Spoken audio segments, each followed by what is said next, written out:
Naslov krožka smo si sposodili pri rudarjih. Kot je nekdaj srečno pomenil srečno pojdi v jamo in srečno se vrni, smo si zdaj zaželeli srečno slovenščina. Srečno se uči in srečno se nauči. Enkrat je živela mama žaba. Rodila je 3 male žabice. Vsak dan jih je učila kvakati. Prva žaba je rekla, rega kvak, rega kvak, rega kvak.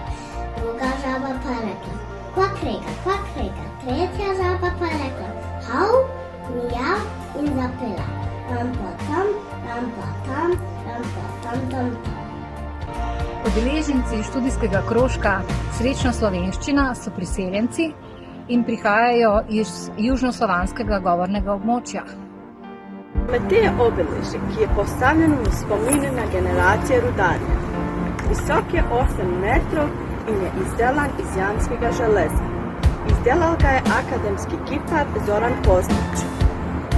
Prometej spominja sedanje in bodoče generacije, kako pomembno je bilo premognjištvo za nastanek in uspešen razvoj rudarstva v Zasavju. V krožku smo skupaj ugotavljali, kako se soočajo, kako se učijo slovenščino, torej jezik novega okolja. Spoznavali smo Zasavje, predvsem Trbovlje, in ugotavljali, kako naprej.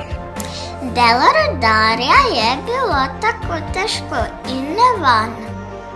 Rudari so imeli majhno stanovanje. V preteklosti otroci niso imeli igrač. Potem so jim starši naredili kolo iz lesa in žogico iz nogavic.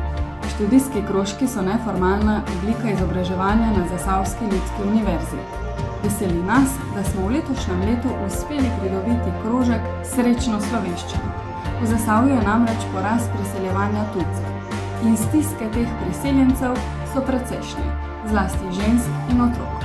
S krožkom pa smo jim vstop v slovensko družbo vsaj malo olajšali. Skakala od mlake do mlake in učila mlade žabe